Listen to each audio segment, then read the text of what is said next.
I want to go over some early childhood memories, let's call them flashes of memories between the ages of 2 and 6 for now.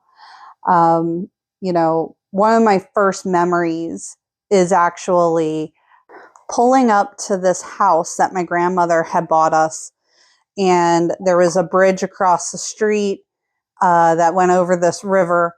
And that's one of my first memories. And my grandmother had purchased a house for my mom and my uncle and for my sister and I to live in. So that way we essentially weren't living with her, but we were right around the corner from her. I want to say maybe 4 blocks. I was trusted at like 3, 4 years old to be able to walk from my house to her house. And this is where I went through pre-K and kindergarten. And, for the most part, those memories were not bad, not that I can think of. Everyone always drank, and it just wasn't taboo. It people drank beer like they drank a soda or water. It wasn't really much of anything. My mom moved us from Alabama when she left my biological father up to Maryland. That is where my grandmother had bought that house. And I don't remember everyone always being drunk. I just don't. I never associated any of the addiction or addictive tendencies until later. I do remember certain things. I remember my first drag of a cigarette in that house because my grandmother handed me her cigarette at probably 3 years old, told me to go flush it down the toilet, and that's when I had my first drag of it, thinking, oh, this is gross. I remember having my first sip of champagne around 3 or 4 years old on New Year's night at the bell ringing and thinking, well, this actually tastes pretty good. I remember my mom dating and the random men that she would date. There were only a few.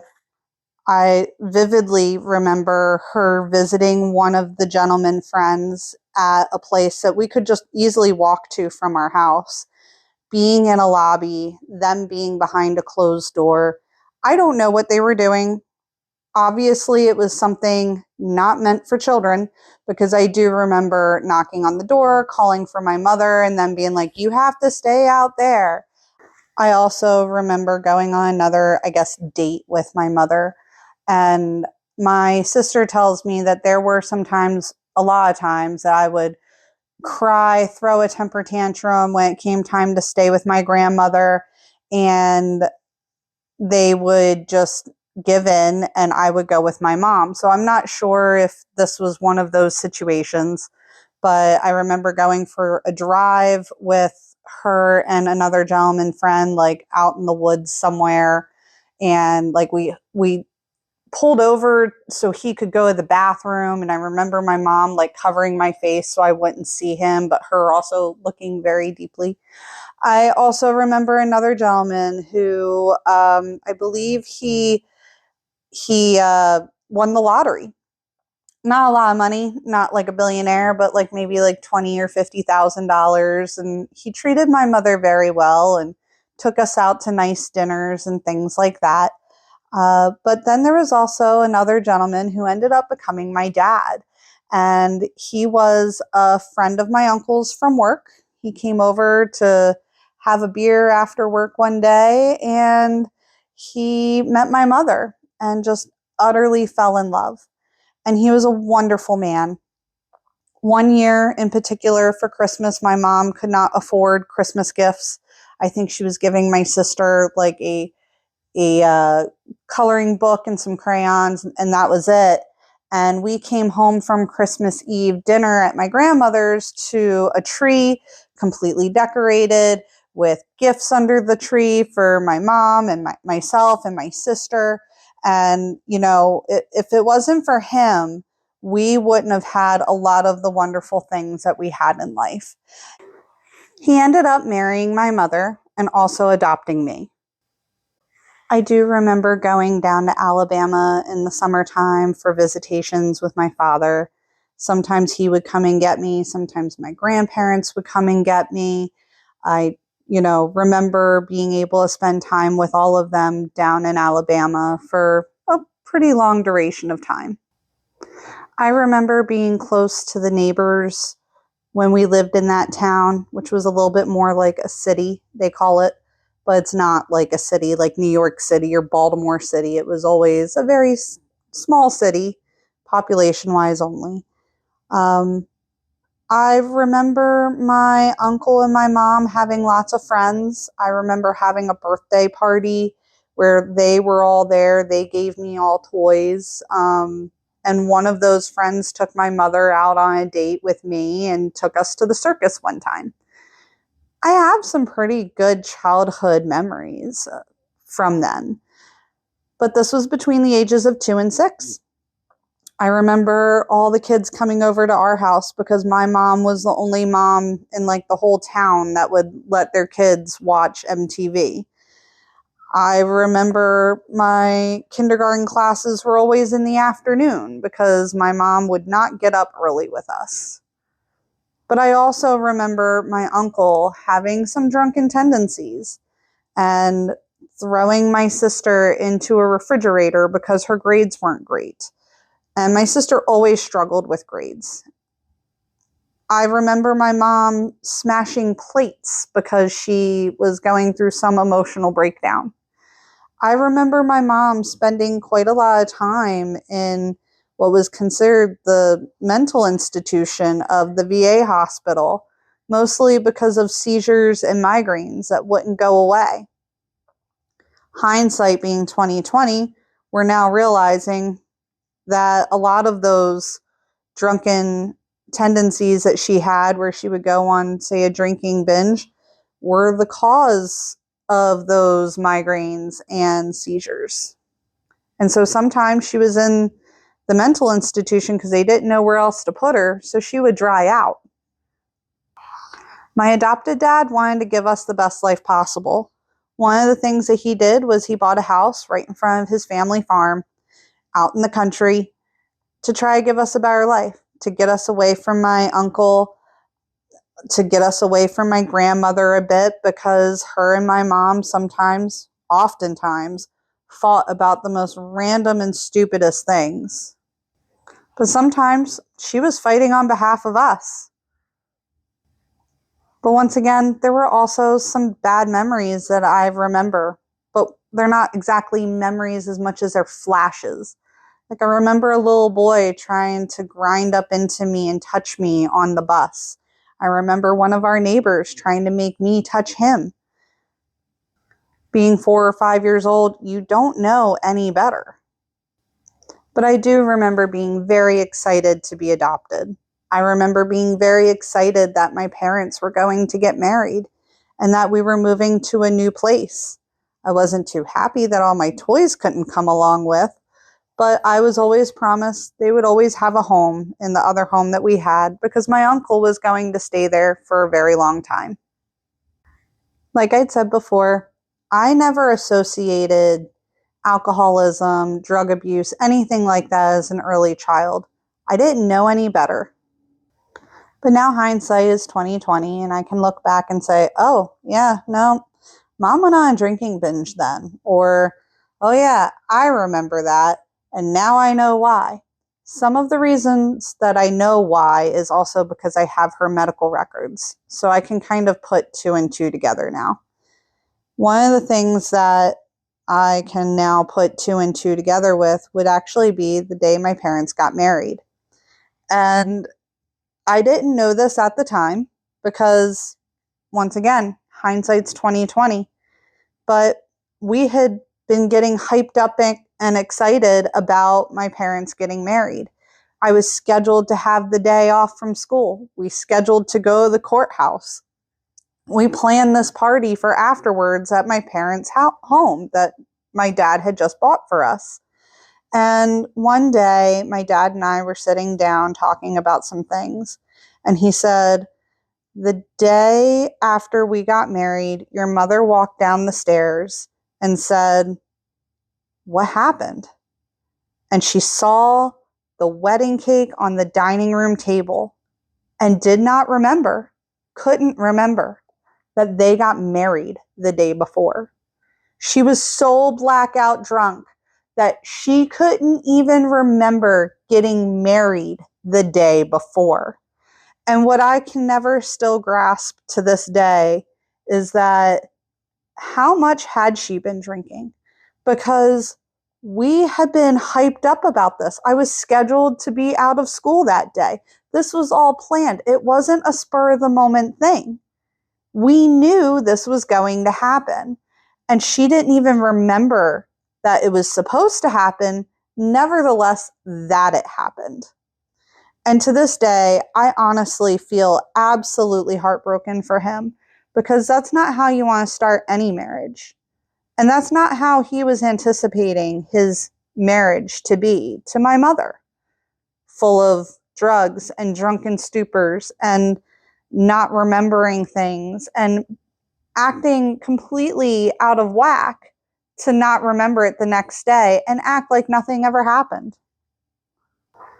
While we thought the move to the country was going to be exactly what we thought it was supposed to be, a great new beginning, a fresh start, all the complaints that my mom had had about family members and sometimes blaming family members for the way things were, now the realization came out. It wasn't always their fault. And sometimes she was hiding a very deep, dark secret. He had made sure to tell her that day when they went out on their honeymoon that this was it, that she needed to sober up and clean up or he was going to annul this marriage because this is not what he signed up for. He didn't sign up for drunken tendencies and out of whack, attitudes that would never be remembered. He was willing to make it try. He really, truly loved her, but she had to meet him halfway. She had to stop drinking. So that's what ended up happening.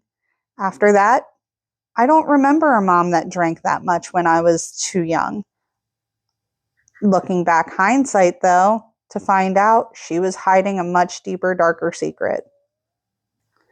While we thought that she was not drinking and not smoking, there were times where she definitely was drinking and smoking behind his back, often getting us in car accidents from the liquor store, which was 2 miles away, to our house, whether we were in the car or not. With her also being a diabetic, we found out that a lot of times when her sugar was completely out of whack, it was because she went on a drinking binge. Because alcohol turns into sugar, which spikes your sugar, and you can't tell me that there is any real reason why your sugar is 1,000 at times without having a drinking binge. But for me, my life in that little country town wasn't exactly all that it was cracked up to be. I knew I didn't get along with a lot of people, and I knew that I was different and that maybe this wasn't where I belonged. And one of the issues that I ended up having was with a neighbor. It was great that we had a neighbor that was so close in age to me. I could play with her. I had a friend. But actually, she was making me do things that I didn't really want to do sexually. And I didn't know that this was a problem because no one ever really taught me good touch, bad touch. On top of that, she was literally beating the crap out of me and the biggest bully that you could have ever imagined. She would constantly beat me up at school and then try saying she didn't do it, or it was always my word against hers. My parents tried what they could to keep us apart, not play together after school, but then at school, I would get beaten up. Or then she would start being nice again, and I would be like, let's give her another shot. Let's try to be friends. My parents didn't know what she was doing to me sexually, though, and I didn't know it was a bad thing either until later on, a few years later. A few years later, an investigation was had because I had vocalized this to my sister, who she said, this isn't a good thing. These aren't good touches. We said something to my mom, who got the police involved, and they tried to determine that they couldn't prove anything. It was my word against theirs, and there was nothing that they could do. To this day, I have family members who say that I lied about this, but I didn't. It's my truth, and unfortunately, it did happen. I won't go into the full details because that's not what this is about. And honestly, I'm sure this probably did not help with my mother's addiction problems, because once again, it was a way for her to cope. My dad was the youngest of a large family, so that meant I had a lot of cousins that I got to play with. They didn't always live right behind me. Sometimes they did and sometimes they didn't. But one of the great things I do remember about my childhood was that I always had cousins to play with, always people around my age that during the holidays, we definitely got excited to get together. I remember a lot of times when it came time for my parents to go out and just do something on their own, or, just because it was that family that was watching me and letting me play all over the farm. Oftentimes, we didn't have someone, as they would call a helicopter parent, or someone who's always watching us at all times, because we had this big farm. You could go get lost on it. You could go pick blackberries, go dig a hole, go pet a horse, go feed the animals. We had all the luxuries that I feel most children wish they had today, minus the technology. I was also in ballet classes every Saturday, and I had a pretty good childhood considering, other than for the sexual abuse that my parents did try all they could to stop on their own.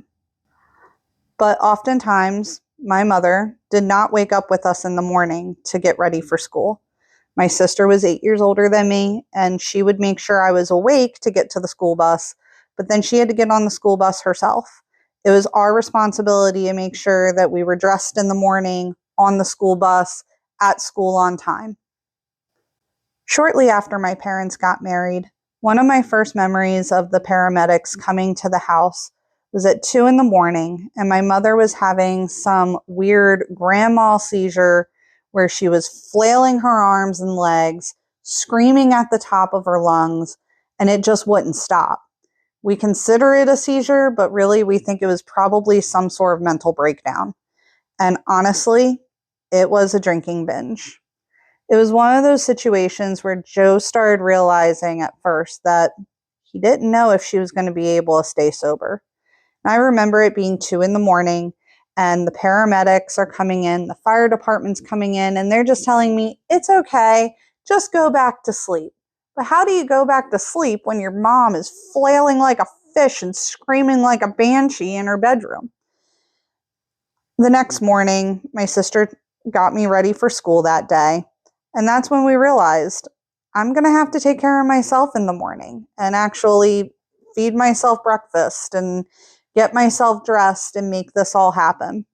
Thankfully, the school was 5 houses down the road, but the school system still would not let me walk to school and back. When I was very young, that's when I learned when mom was in the hospital was when my dad would stay home in the morning.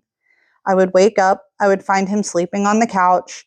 Usually that meant mom was at the hospital for one reason or another, and he would get me ready for school, make sure I had breakfast, braid my hair, make sure I was dressed. And if I didn't make it to the school bus, he would just take me over to the school himself. I loved those mornings. Those were the best because I felt like I was being cared for.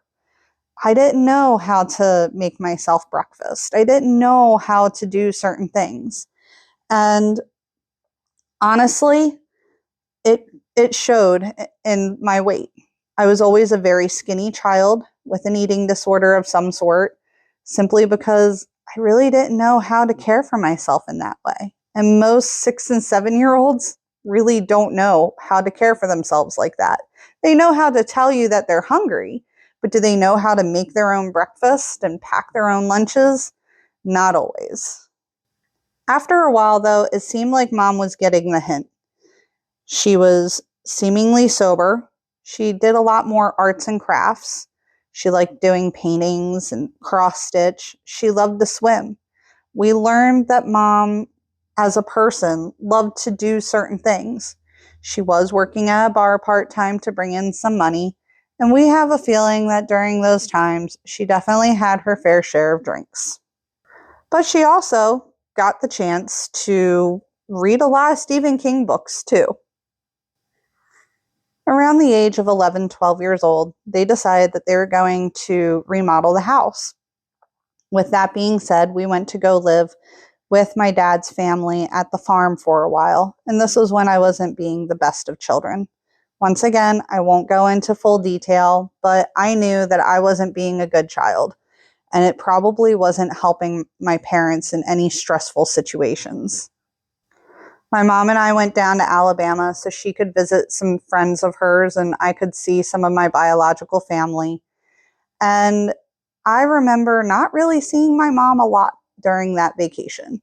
She was out at the bar a lot with my aunts and uncles. She spent most of her days nursing hangovers, and I jumped a lot on a trampoline and hung out with a lot of other family members at that time. And I realized a little bit of something. This is my blood. This is kind of where I belong. And I really didn't want to go back to Maryland. I remember getting off the plane and my dad looking at me heartbroken saying, "I heard you didn't want to come home to me." And I didn't really know what else to say other than it just kind of felt like that's where I belonged. When I was in Alabama, my cousins loved to see me. They loved to hang out with me. My grandmother, she would make me pancakes every morning. When I was in Maryland, I didn't feel like I was that loved. Not on my dad's side of the family. I always kind of felt like I was the outsider or an outcast, that they didn't want me around. But this is where my mom's addictions probably came to play and never left. After we got back, her drinking didn't stop. The migraines were getting worse and worse to the point where we were constantly going to the emergency room at like 2 o'clock in the morning. And my dad, he was having stomach problems every day, every morning, throwing his guts up, having horrible acid reflux, unable to eat certain things. His stress levels were just so through the roof, it wasn't even funny anymore. And like I said, I'm sure being the child that I was didn't help, but I know my mother and her addictions were coming to light and it wasn't making it any better. The poor man would go to work at 5 o'clock in the morning, sometimes having to drive over an hour to get to the store that he had to work at. And so getting my mom to the emergency room at 2 in the morning was difficult. He barely slept some days. And after a while, it became my responsibility to be with her at the hospital while he went to work, making sure that she got the care that she needed. Oftentimes, she was screaming in pain to try to get a shot of Dilaudid and, get her back home because she didn't want to spend the night. But of course, with every migraine she had, they had to run a bunch of tests to make sure there were no tumors or other blood clots or problems that could be causing it before just giving her a shot of Dilaudid. Finally, my parents went to the doctor and asked the doctor to give my mom a prescription for pain medication to stop them from going to the ER 2-3 times a week. My poor dad was so exhausted, he was begging for any kind of solace at this point, in which the doctor did start her on OxyContin 5 milligrams, only as needed. But as needed became a lot more. And if you gave my mom a prescription for anything, it was gone very quickly. She was also having drinking binges again. And I remember before we moved back into our house, she would go to the liquor store and have these drinking binges and go for a drive, hit mailboxes, you name it. I would come home and my mother would be this absolute just blubbering mess because my dad took her keys away, and I would go and scream at him like, "Why are you treating her like this?" And he'd be like, "'Cause she was drunk. You have no idea what has been going on all day long with her. She's going out on drinking binges." And it was really hard to control those situations when you're not home. and you're at work or you're at school. And it was because of those situations that oftentimes we couldn't get into sports because we couldn't rely on my mom. Every time she had a seizure, she was not allowed to drive for 6 months. And when that happens, you can't rely on them to get to school functions or sports functions, things like that. So we weren't allowed to really go into active sports or anything that wasn't through school because we had no way of really getting there. At school, we could be part of band, orchestra, chorus. I was part of ballet on Saturdays for a while because a cousin of mine was actually in the same class, so my aunt could take me too. But when I got into middle school, you could only be part of things that were school related. So you could maybe stay after school and do them, but you couldn't really be part of sports where you had to travel or that the school wouldn't provide certain things for you. And this was when I was starting to realize mom has a drinking problem, at least. We didn't know about other addictions at the time, but we knew mom had a really bad drinking problem, and it was really affecting our family. Here, my dad was trying to give us a good life, and my mother was destroying it little by little. Once again, me being at 11, 12 years old, I wasn't a really great child, and I had some disciplinary issues that we had to work on. So I'm sure it wasn't really helpful, but we were starting to realize that my mom's addiction problems could eventually cost us everything that we had.